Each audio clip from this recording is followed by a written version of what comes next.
আপনাদেরকে বোঝানোর জন্য। নাম্বার 1, শাহবাগের গণজাগরণ মঞ্চ বসলো 2013-তে যুদ্ধাপরাধীদের বিচার ত্বরান্বিত করার দাবিতে।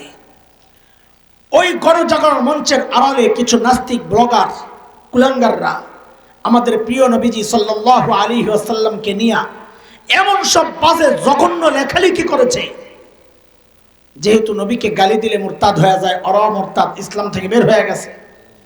ওই সময়ের কিছু ঈমানওয়ালা মর্দে মুজাহিদ যুবক, আমি নিশ্চিত যে তাদের ঈমান আমি হাসান জামিলের ঈমানের চেয়ে শক্তিশালী ছিল। কেন? নবী প্রেম আর নবীর ভালোবাসায় যে কাজটা ওরা করেছে আমি হাসান জামিল করতে পারি নাই। তারা ওই সময়ের এক কুখ্যাত ব্লগার রাজীব হায়দার, যে থাবা বাবা চালাতো, ওই রাজীব হায়দারকে নবীকে গালি দেওয়ার অপরাধে ওই যুবকরা হত্যা করেছিল। নবীর দুশ্মনের শাস্তি এটাই হওয়া উচিত। কিন্তু বিষয়টা বুঝেন, সমাজ জানে না সে ইসলাম থেকে বের হয়েছে। কেন? কেমনে? ওই সময় আজকের তৎকালীন প্রধানমন্ত্রী যিনি ছিলেন পলাতক, এই প্রধানমন্ত্রী সংসদে দাঁড়াইয়া সেদিন বলল রাজীব হায়দার হচ্ছে দ্বিতীয় মুক্তিযুদ্ধের প্রথম শহীদ। নাউজুবিল্লাহ, বাড়িতে যাইয়া পড়বেন। আরে আল্লাহর নবীর যে গালি দিছে সে শহীদ কি করে হয়? কেন বলেছে এই কথা? সমাজ জানে না সে ইসলাম থেকে বের হয়ে গেছে। 2 নম্বর উদাহরণ, জানাজা হইল শাহবাগে। কাফেরের জানাজা হয়, জানাজা কেন পড়লো? সমাজ জানে না সে ইসলাম থেকে বের হয়ে গেছে। বাকি আপনারা অনেকে বলবেন মনে মনে, হুজুর জানাজা তো আপনার মতো কোনো হুজুরই পড়াইছে, আপনারা হুজুররা জানাজা না পড়াইলে তার জানাজা হয় না। আমি বলি কি ভাই, আমার ওই ভাইটা এমনি এমনি জানাজা পড়াইতে যায় নাই, ক্ষমতার দাপট দেখায় ওরা জোর করে দিয়েছে জানাজা পড়ানোর জন্যে। ওরা ওদের শক্তি দেখাইছে। মাওলানা সাহেবের শক্তি দেখাইয়া দিছেন। কি করছেন জানেন? অজু ছাড়া জানাজা পড়াইয়া দিছে। নাউজুবিল্লাহ কোন কেন, সুবহানাল্লাহ কোন। পরদিন পত্রিকায় আসছে আরেক ভয়ঙ্কর বিষয়, 3 তাকবীরে জানাজা হইছে। জানাজায় তাকবীর কয়টা? আমি একজনকে জিজ্ঞেস করলাম, এই পিছনে এত মানুষ কেউ লোকমা টোকমা দেয় না যে তাকবীর 3টা হইছে? হ্যাঁ, জবাবটা দিছে বড় আজীব।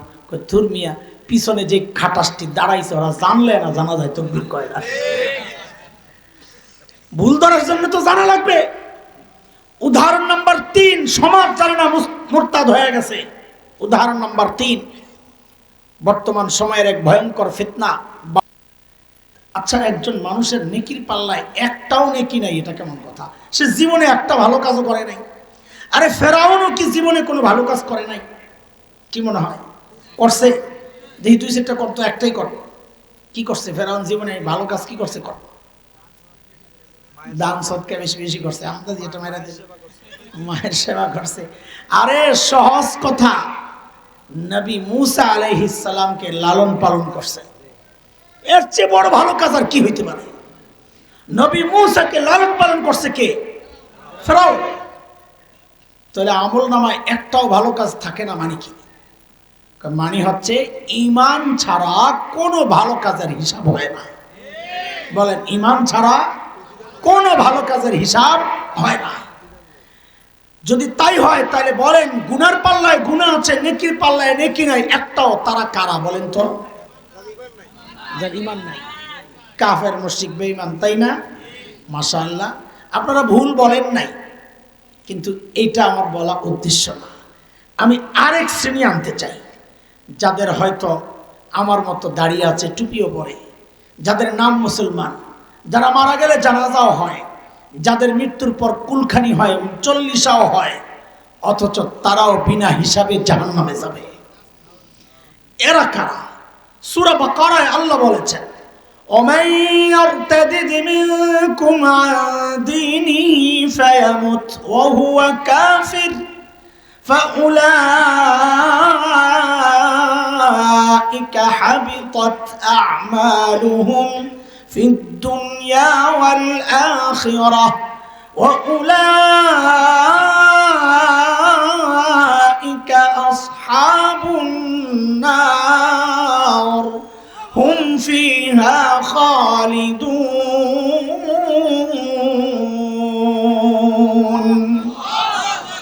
আল্লাহ বলেন যারা মুরতাদ ওদের সমস্ত আমল বাতিল। সমস্ত আমল যদি বাতিল হয় তাহলে নেকির পাল্লা খালি, তাদের হিসাব হবে? তাহলে মুরতাদের হিসাব হবে না। বাকি প্রশ্ন হচ্ছে মুরতাদ কারা? মুরতাদ বিনা হিসাবে জাহান্নামে যাবে। মুরতাদ কারা? এই মুরতাদ কারা ওই ব্যাখ্যা দিলে আমার দেরি হবে। আমি শুধু মুরতাদের একটা সরল তর্জমা করে কথা আগাই। বলেন মুরতাদ মানে হচ্ছে যারা ইসলাম থেকে বের হয়ে গেছে। বলেন মুরতাদ মানে ইসলাম থেকে বের হয়ে গেছে। এটা খুব সহজ কথা। এই সমাজে মানুষ মুরতাদ হচ্ছে। গত 100 বছরে, গত শতাব্দীতে 5 জন শ্রেষ্ঠ আলেমের নাম যদি আলেমদের কাছে চান, আপনাদের কাছে না, আলেমদের কাছে যদি চান যে 5 জন শ্রেষ্ঠ আলেমের নাম বলো, তো আলেমরা ওই 5 জনের মধ্যে একজনের নাম অধিকাংশই আনবেন। তিনি হচ্ছেন শেখ আবুল হাসান আলী নদভী রহমতুল্লাহ আলাইহি। অনেক বড় আলেম, জগৎ বিখ্যাত আলেম। হযরত শেখ আবুল হাসান আলী নদভী একটা দারুণ বাস্তবসম্মত, বিশেষ করে আমার এই জমিনের এত মিলেছে বাংলাদেশের সাথে, একটা আজীব কথা তিনি বলেছেন। একটু মনোযোগ লাগবে, একটু মনোযোগ। আমি আবারও দৃষ্টি আকর্ষণ করছি, বিশেষ করে যুবকরা, বাবা ইমান হারায়ও না, একটু খেয়াল করো।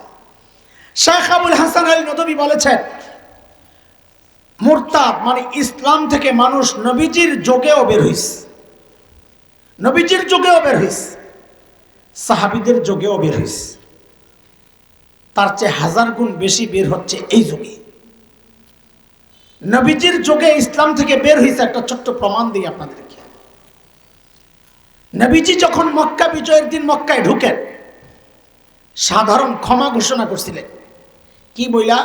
লা তাসরিবা আলাইকুমুল ইয়াউম, আজকে কোনো প্রতিশোধ নাই, আমি সবাইকে মাফ করে দিলাম। তবে কিছু নাম নবীজি বলেছেন এদের ক্ষমা নাই, এদেরকে যেখানেই পাওয়া যাবে ধৈর্যই হত্যা করতে হবে। এই এরা কারা?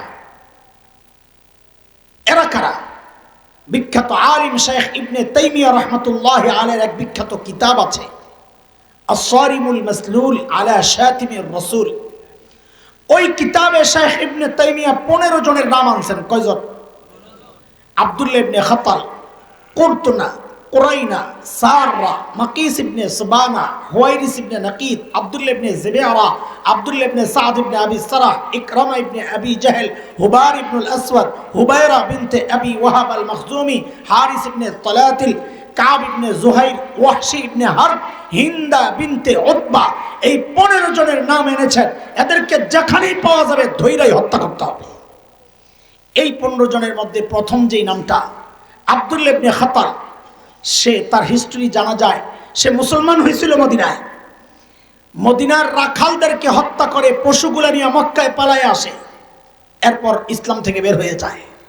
তাহলে কি বোঝা গেল? যে নবীর যুগেও মানুষ ইসলাম থেকে বের হয়েছে। ঠিক আছে কথা? সাহাবীদের যুগেও বের হয়েছে।